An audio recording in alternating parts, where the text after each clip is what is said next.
तो पिछले एपिसोड में हमने देखा था कि हमारे तांजीरो ने फाइनली इस बोल्डर को मूव कर दिया था एंड उसका मार्क भी अच्छे से अवेक हो चुका था। अब वो डिसाइड करता है कि वो इस बोल्डर को मूव करते हुए पूरे 109 मीटर तक जाएगा एंड इन सब चीजों को देख करके हमारा इनोसुके भी काफी मोटिवेट हो जाता है एंड पता नहीं क्यों वो इस मोटिवेशन में टेम्पोरा को याद करने लगता है। वेल अब वो भी अपने बोल्डर को धक्का देना शुरू करता है एंड सरप्राइजिंगली उसका बोल्डर मूव होना शुरू हो जाता है, जिसका मतलब ये था कि अब बस हमारा जेनित्सु बचा था जिससे ये बोल्डर मूव नहीं हुआ था एंड इसकी वजह से वो काफी ज्यादा पैनिक एंड रेज करने लगता है। अब यहाँ पे उसकी एक चांतारो नाम की स्पैरो आती है जो कि उसके लिए एक लेटर लेके आई हुई थी। इस लेटर में जो लिखा हुआ था वो तो हमें नहीं दिखाया जाता क्योंकि अब सीन स्विच होता है हमारे तांजीरो पे, जो कि अब इस बोल्डर को धक्का देते देते 109 मीटर तक आ चुका था। बट अब उसे रियलाइज होता है कि उसने इस पूरे प्रोसेस के दौरान बिल्कुल भी पानी नहीं पिया एंड इसके चक्कर में उसकी पूरी बॉडी डिहाइड्रेट हो चुकी है। अब वो जमीन पे गिर जाता है और अपने आखिरी पलों में अपने सभी दोस्तों को याद करने लगता है।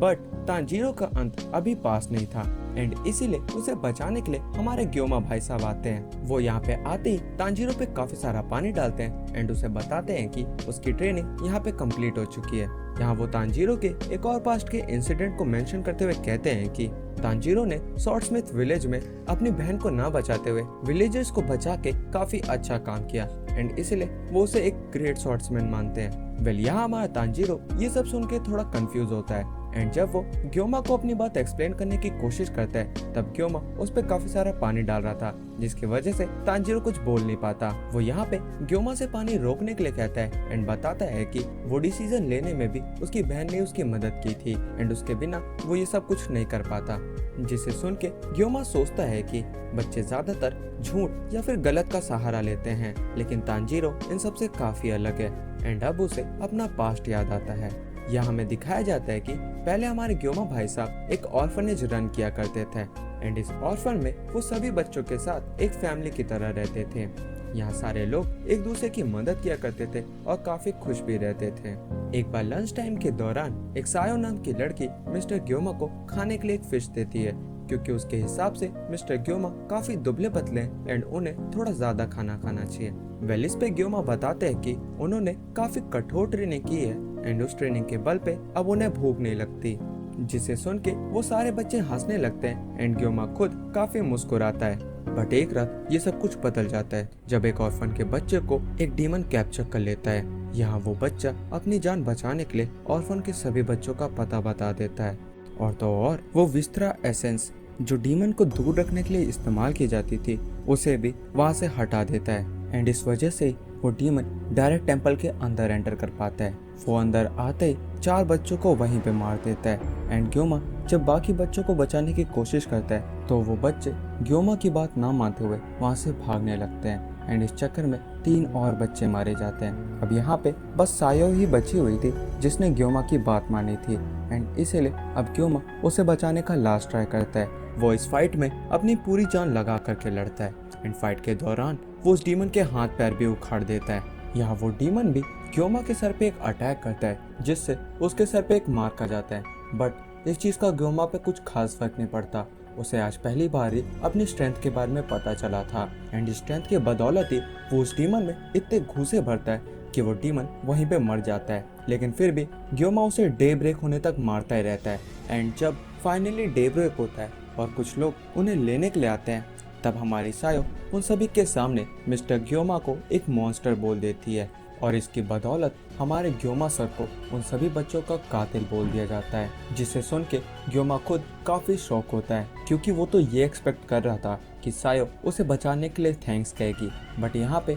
सायो ने अपने डर के कारण पूरी स्टेटमेंट ही बदल दी। अब यहाँ ग्योमा को एक मर्डरर होने के नाम पे प्रिजन में डाल दिया जाता है और कुछ दिनों बाद उसका एग्जीक्यूशन भी रखा जाता है, लेकिन उसे यहाँ बचाने के लिए हमारे ओबेयाशी सर आ जाते हैं एंड इसके बाद से ग्योमा किसी पे भी इतनी आसानी से भरोसा करना छोड़ चुका था। उसके हिसाब से सभी बच्चे अपना असली चेहरा तभी दिखाते थे जब उन पे कोई दिक्कत आती थी एंड शुरुआत में तो वो तांजीरो को भी ऐसा ही समझते थे। बट जब तांजीरो दिक्कतों में भी पीछे नहीं मुड़ा और उसने कभी झूठ का सहारा नहीं लिया तो ग्योमा को भी तांजीरो पे बिलीफ हो गया एंड अब ग्योमा बताता है कि तांजीरो काफी ज्यादा स्पेशल चाइल्ड है क्योंकि चाहे कितनी डिफरेंट सिचुएशन हो तांजीरो हमेशा ही सेम रहता है एंड इसलिए अब ग्योमा भी हमेशा तांजीरो की हेल्प करेगा ताकि तांजीरो अपने पाथ में आगे बढ़ता जाए। अब ये सब सुन करके हमारा तांजीरो काफ़ी इमोशनल हो जाता है एंड रोना शुरू कर देता है, जिस पे ग्योमा तांजीरो के सर पे हाथ रख करके उसे चुप कराता है एंड ऐसी इमेज हमें सायो के साथ भी दिखाई जाती है। वेल इसके बाद सीन चेंज होता है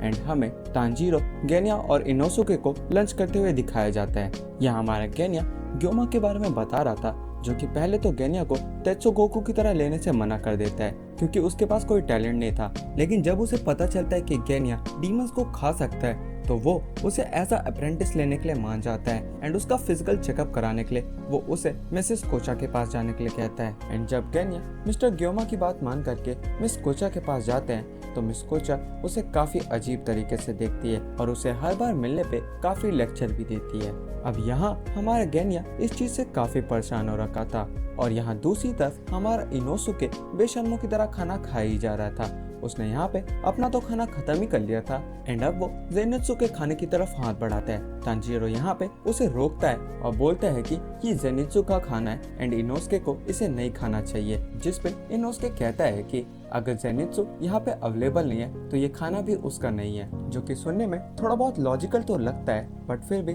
तांजीरो उसे खाने से रोक देता है। अब यहाँ पे गेन्या और तांजीरो अपनी बातें फिर से कंटिन्यू करते हैं एंड गेन्या कहता है कि तांजीरो के साथ भी तो ऐसा ही सेम केस हुआ है, तो क्या मिस्टर कोचा ने उसके साथ कुछ ऐसा नहीं किया, जिस पे तांजीरो बताता है कि अगर उसे भी खुद ब्रीदिंग टेक्निक नहीं आती तो उसके साथ भी शायद से ऐसा ही होता। वेल यहाँ पे इनोसुके ब्रीदिंग टेक्निक की बात सुनते ही गेन्या का मजाक बनाते हुए उसे एक लूजर कहता है एंड इस चीज पे उन दोनों की लड़ाई शुरू हो जाती है। अब यहाँ तांजीरो इस फाइट को रोकने के लिए इनोसुके को पकड़ के उसके ऊपर बैठ जाता है एंड गेन्या से बोलता है कि उसकी ट्रेनिंग यहाँ पे कंप्लीट हो चुकी है एंड अब वो मिस्टर ग्यो के यहाँ पे मूव कर रहा है, तो अगर गेन्या चाहे तो वो रास्ते में उसके बड़े भाई सानेमी के बारे में बात कर सकते हैं। वेल अनफॉर्चुनेटली यहाँ पे गेन्या ने अभी तक उस बोल्डर को पूरा 1 चू तक मूव नहीं किया था और दूसरी तरफ हमारा इनोसुके अब बस थोड़ी सी दूरी बचा हुआ था। वेल इसके बाद सीन चेंज होता है एंड हमें जेनित्सु को दिखाया जाता है, जो कि यहाँ पे उन सबसे काफी अलग हो करके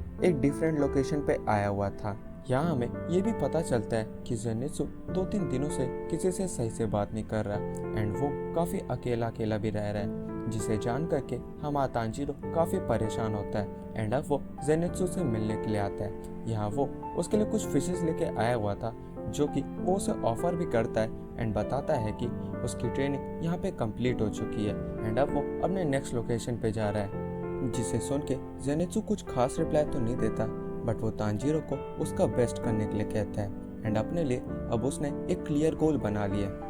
जिसे सुन के तांजीरो को कुछ समझ नहीं आता एंड वो पूछता है कि क्या जेनित्सु के साथ कुछ हुआ है या उसे किसी तरीके की मदद चाहिए, जिस पे जेनित्सु कहता है कि तांजीरो काफी अच्छा इंसान है एंड वो दूसरों की हमेशा चिंता किया करता है बट अब जो उसके पास काम है वो उसे अकेले करना होगा एंड ये लास्ट चीज वो अपने मन में कहता है। जिसके बाद हमें जेनित्सु का चेहरा दिखाया जाता है जहाँ उसके सर से खून आ रहा था एंड उसने अब तक इस लेटर को रीड कर लिया था, जिसका साफ मतलब ये था कि इस लेटर में जेनित्सु के लिए कुछ बहुत इंपॉर्टेंट लिखा था। वेल इसके बाद सीन स्विच होता है एंड हमें तांजीरो को दिखाया जाता है, जो कि मिस्टर ग्यो के यहाँ पे जा रहा था। रास्ते में वो अपनी बहन नेजुको एंड जेनित्सु के बारे में सोचता है कि कहीं उसने उन्हें अकेला छोड़ के कोई गलती तो नहीं की, बट फिर उसे वो जगह दिखती है जहाँ पे उसने ग्यो से मिलना एक्सपेक्ट किया था। यहाँ पे उसे कहीं ग्यो तो नहीं दिखाई देता बट उसे कुछ स्ट्राइकिंग की आवाज आती है एंड जब वो उस आवाज का पीछा करता है तो उसे मिस्टर ग्यो के साथ साथ सानेमी भी मिल जाता है। यहाँ पे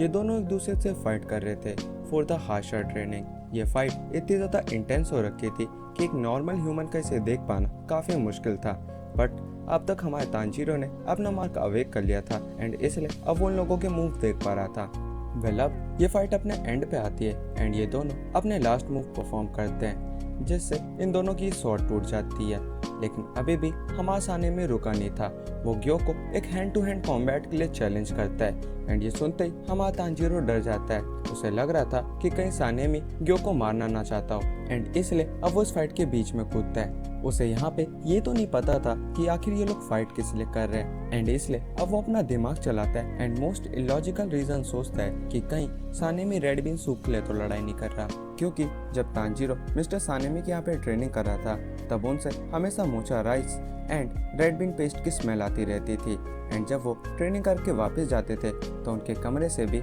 matcha tea and red been mocha की स्मेल आती थी। वेल अब ये सब सुन करके हमारा सानेमी काफी गुस्सा हो जाता है एंड उसके गुस्से पे चार चांद लगाने के लिए अब ग्यो भी उससे पूछता है कि क्या उसे सच में रेड बीन मोचा बहुत पसंद है, जिसका वो सीधा रिप्लाई नहीं देता बल्कि वो तांजीरो को मार करके उड़ा देता है। वेल इससे तांजीरो बेहोश हो जाता है एंड जब थोड़ी देर बाद उसकी नींद खुलती है तो उसे पता चलता है कि मिस्टर सानेमी यहाँ से गुस्सा करके जा चुके हैं एंड अब बस यहाँ पे मिस्टर ग्यो बचे हैं। वेल अब ये लोग अपनी कॉन्वर्सेशन स्टार्ट करते हैं एंड ग्यो बताता है कि वो एक्चुअली में कोई फाइट नहीं कर रहे थे, ये उनकी हादसा ट्रेनिंग थी। बट फिर भी तांजीरो ने उनके बीच में आके बिल्कुल सही किया क्योंकि उसे भी ये नहीं पता था कि आखिर वो सानेमी को रोके कैसे, बिकॉज सानेमी काफी गुस्से वाला है एंड उसे अपना फ्रेंड बनाना थोड़ा मुश्किल है। बट अब ग्यो को ये पता चल चुका है कि उसका फेवरेट फूड क्या है एंड इसकी मदद से अब वो सानेमी को अपना फ्रेंड बना लेगा। वेल इस चीज पे हमारा तांजीरो भी उसे चेयर अप करता है एंड इसके बाद सीन चेंज होता है। यहाँ हमें सानेमी को स्टेयर्स पे वॉक करते हुए दिखाया जाता है जो कि यूजुअली की तरह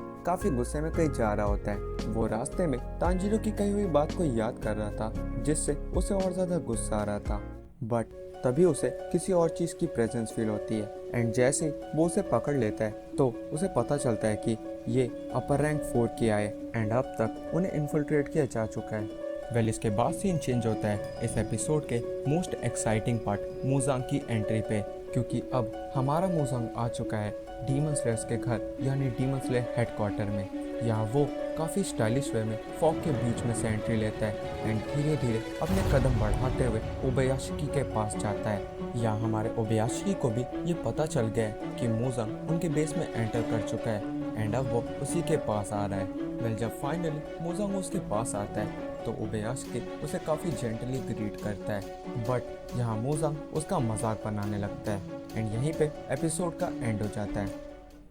अगर आपको इस एपिसोड की एक्सप्लेनेशन पसंद आई हो तो प्लीज़ इस वीडियो को एक लाइक करें एंड चैनल को सब्सक्राइब करें। बाकी अब इसका सिर्फ एक एपिसोड और बचा है जो कि मैं जल्दी से जल्दी लेके आऊँगा। बाकी मैं चलता हूँ अब, सायोनारा।